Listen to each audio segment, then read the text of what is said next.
আসসালামু আলাইকুম, সবাই কেমন আছেন? আশা করি ভালো আছেন। তো আমি আলহামদুলিল্লাহ ভালো আছি। তো আজকে কিছু সৌদি আরব সম্পর্কে কিছু বলবো। 2024 সালের ভিতরে এই মুহূর্তে আপনারা যারা নতুন সৌদি আরব আসবেন, ভিসা নিয়ে আসবেন, নতুন যারা আসবেন, আপনারা কি করে আসবেন, কি প্রস্তুতি নিয়ে আসবেন, কি কাজের প্রস্তুতি নিয়ে আসবেন, সম্পূর্ণ এই ভিডিওতে বলবো। তো প্লিজ সবাই ধৈর্য সহকারে ভিডিওটা দেখবেন। তো আমি তাকে সৌদি আরব তাবুক। তো প্লিজ সবাই ভিডিওটা কেউ স্কিপ করবেন না। হয়তো আপনারা এই ভিডিওটা পুরোটা দেখলে আপনাদের হয়তো কিছু হলো উপকার আসবে। তো আমি তাকে সৌদি আরব তাবুক। আমার বিদেশ জীবন 7 থেকে 8 বছর হয়ে গেছে। তো আমি আজকে ইনশাল্লাহ বলবো আপনারা কি প্রস্তুতি নিয়ে সৌদি আরব আসবেন।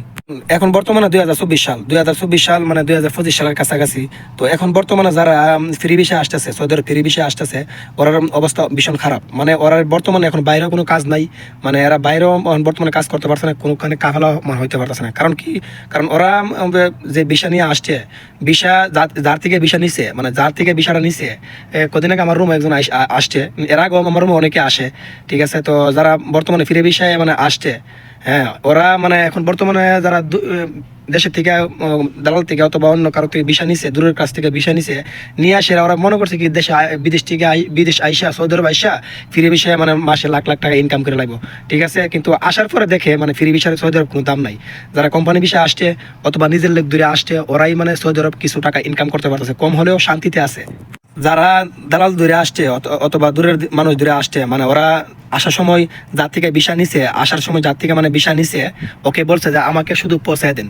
ঠিক আছে। একথা বললে যারা সৌদি আরব আসছে, ওরাই প্রতারিত হয়েছে। সৌদি আরব আইসা না পাইছে ভালো একটা কোম্পানি, না পাইছে কাফালা হইতে, কিছু হইতে, লাস্ট পর্যন্ত বাড়ি ফিরা যেতে হয়েছে। ঠিক আছে, আমার দেখা। তো আমি আপনাদেরকে একটা সাজেস্টই করবো, আপনারা 2024 সালে যারা আসবেন অথবা 2025 সালে যারা আসবেন, যেখান থেকে আমার ভিডিও দেখতেছেন, যারা সৌদি আরব আসার নিয়ত চাকরির জন্য যারা সৌদি আরব আসবেন নিয়ত করছেন, তো আমি মনে করি আপনারা নিজের আপন লোক দূরে আসবেন। হ্যাঁ, দালাল দূরে আসবেন না। দূরে আসলেও আপনারা ফুরাই আসবেন যে আমাকে আনার পরে আপনি হয়তো কাফালা করে দিবেন অথবা যে কোনো একটা কাজের ব্যবস্থা করে দিবেন। কারণ এখন বর্তমানে সৌদি আরব নিজের লোক না থাকলে অনেক সমস্যা। নিজের লোক না থাকলে দেখার কেউ থাকে না সৌদি আরব। ঠিক আছে। প্রবাসের মধ্যে যে কোনো দেশেই নিজের লোক না থাকলে দেখার কেউ নাই।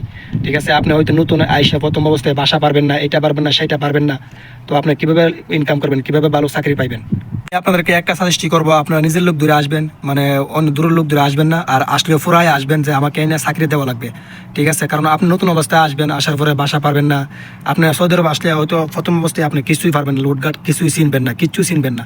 ঠিক আছে। তো নিজের লোক থাকলে আপনাকে হাতে ধরে ধরে আপনাকে শিখাবে, বাসাও শিখাবে, সব কিছু শিখাবে।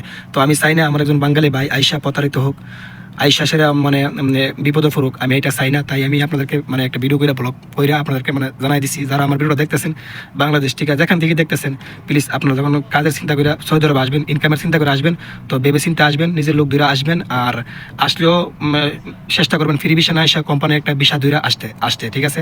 তো ভিডিওটা ভালো লাগলে সবাই লাইক করবেন, সাবস্ক্রাইব কমেন্টস করবেন। তো আসসালামু আলাইকুম ওয়া রাহমাতুল্লাহি ওয়া বারাকাতুহু। সবাই প্লিজ সাবস্ক্রাইব করবেন।